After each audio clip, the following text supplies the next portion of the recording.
Halo semuanya, balik lagi di video kali ini, di mana video kali ini mau ngelanjutin lagi dari video-video kemarin-kemarin, di mana kita udah banyak belajar tentang pasar-pasar di ekonomi.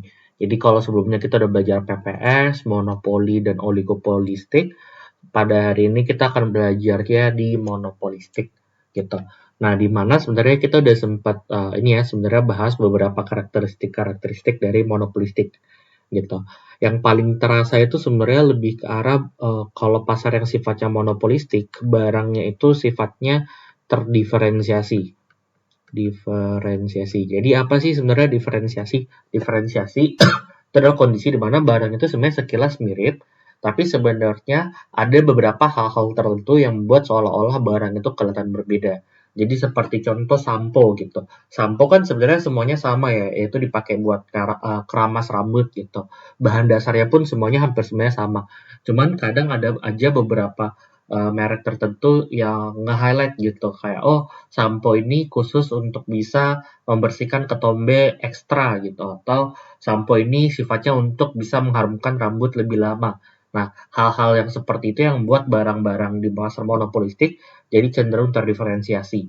Dari segi jumlah penjual pun juga sebenarnya penjualnya banyak, tapi tidak sebanyak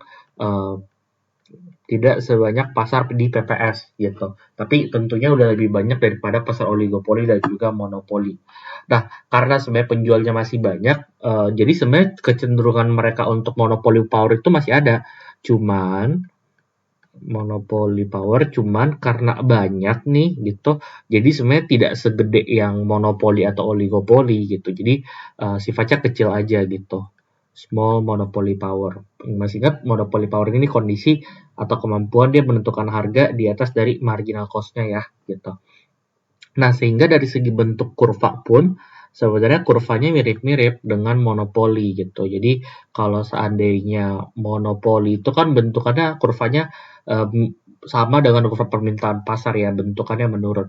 Kalau ini juga sifatnya menurun, tapi karena dia agak banyak nih penjual di pasarnya, jadi sebenarnya penurunannya tidak securam atau tidak setegak kurva di pasar monopoli biasanya gitu. Jadi kurvanya memang menurun tapi agak lebih datar gitu. Nah, ini juga marginal revenue-nya juga menurun tapi bentukannya juga agak datar gitu. Nah, di sini juga sama ada marginal cost-nya gitu. Nah, di mana setiap perusahaan itu punya kecenderungan menetapkan harga sama dengan marginal cost-nya sama dengan marginal revenue-nya gitu. Sehingga dia akan memproduksi di sini nih, di quantity sini, di mana harganya adalah segini gitu. Nah, kalau marginal cost-nya di sini berarti nah inilah selisih inilah yang kita sebut sebagai monopoly power-nya gitu. Oke. Nah, sekarang kita akan membahas sebenarnya ada kondisi kayak gimana sih di monopolistik gitu, baik di jangka pendek maupun di jangka panjang gitu.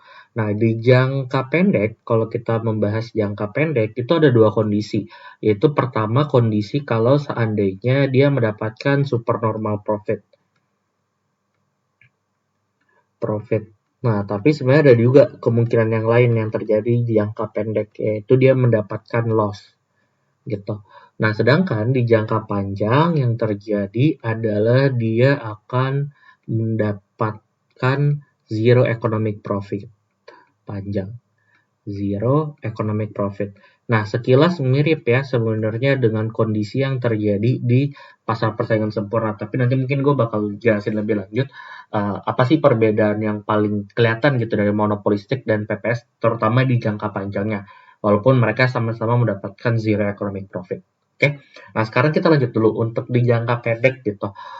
Jadi sebenarnya simulasinya sama. Jadi gambar lagi kurvanya. Ini harus agak lebih rajin latihan kurva ya untuk terutama yang baru belajar gitu biar lebih terbiasa.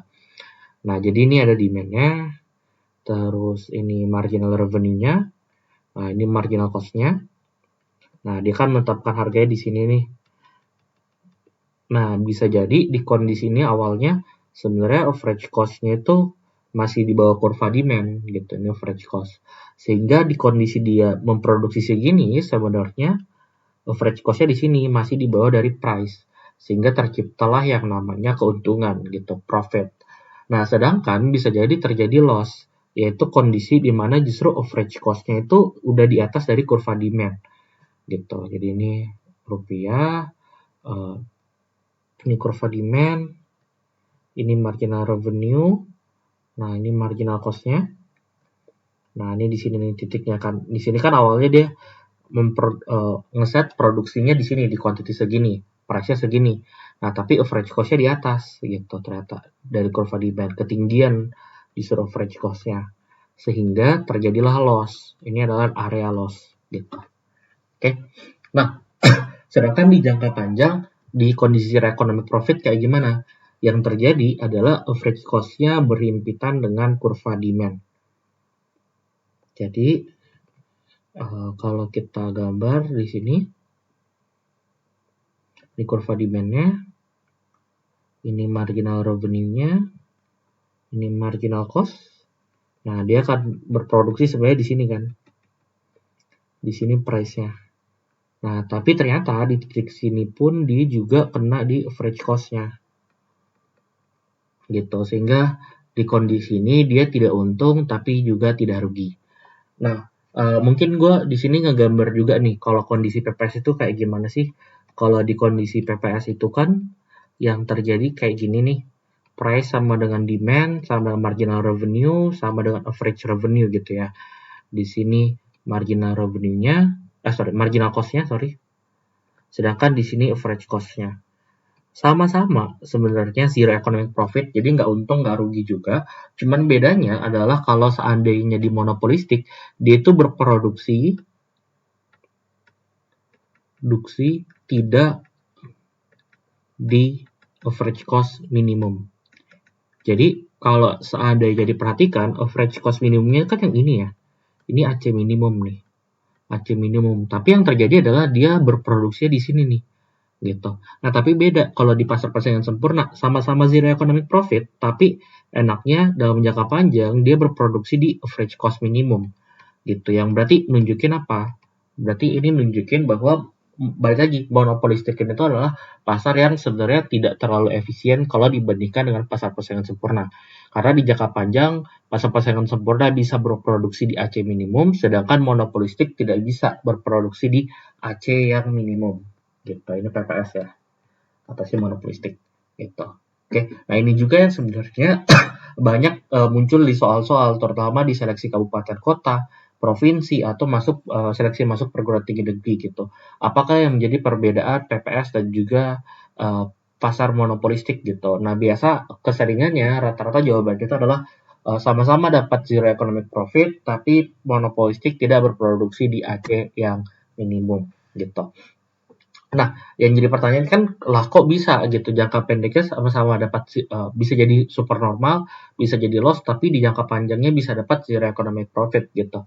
Nah, balik lagi karena pasar monopolistik ini dia mewarisi satu sifat yang sebenarnya ada juga di PPS, yaitu free entry and exit gitu. Sehingga logikanya kalau di supernormal profit terjadi profit, maka akan ada sebenarnya perusahaan-perusahaan yang akan masuk atau kompetitor-kompetitor baru yang masuk ke dalam pasar yang berusaha untuk mendapatkan profit ini juga. Sehingga kalau demand-nya tidak berubah, tapi jumlah perusahaannya banyak, berarti demand yang akan didapatkan oleh setiap perusahaan itu pasti semakin lama semakin berkurang gitu kan.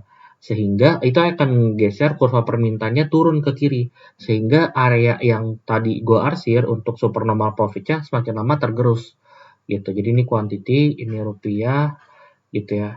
Let's say ini demand-nya, ini MR-nya gitu ya. Terus ini MC-nya. Nah, average cost-nya kan di sinilah ya. Anggaplah di sini. Nah, makanya tadi di sini nih. Ini price-nya, terus di sini average cost-nya gitu ya. Nah, pelan-pelan sebenarnya akan tergerus nih, karena semakin banyak perusahaan, sehingga pembagiannya semakin ini nih. Jadi ini kurva demand yang baru, MR-nya juga geser nih ke bawah, yang warna biru. Sehingga udah nih kena di sini, gitu. Nah, gitu juga kebalikannya kalau dengan loss. Kalau loss adalah ketika terjadi kerugian, maka sebenarnya akan ada beberapa perusahaan-perusahaan yang mempertimbangkan untuk keluar aja dari pasar. Nah, karena jumlah perusahaan itu berkurang, maka jumlah permintaan yang bisa didapatkan oleh setiap perusahaan itu akan bertambah. sehingga pelan-pelan demand-nya itu bisa mengalami kenaikan. Dia akan menjemput area dari average cost-nya gitu. Jadi kalau average cost-nya di sini nih gitu, pelan-pelan setiap ada kerugian dia akan nutup nih sampai akhirnya kena di sini. Gitu. Ini kurva demand yang baru, ini MR-nya gitu dan seterusnya gitu. Oke. Jadi justru di monopolistik ini tuh yang akan main tuh adalah dari kurva demand nih naik turunnya gitu. Dari kondisi free entry and exit gitu. Nah, mungkin itu aja sih sebenarnya materi tentang monopolistik. Biasa pertanyaan-pertanyaan yang sering muncul dari materi monopolistik pun juga cenderung konstan gitu. Biasanya pertanyaannya di arah mainan-mainan jangka pendek dan jangka panjang ini aja gitu. Jadi saran gue mungkin lebih sering nge-review aja materi-materinya lagi berulang-ulang kali. Oke, I think itu aja untuk hari ini. Thank you for watching. Kalau ada pertanyaan boleh langsung ditanyakan aja di kolom chat. Oke, see you on the next video.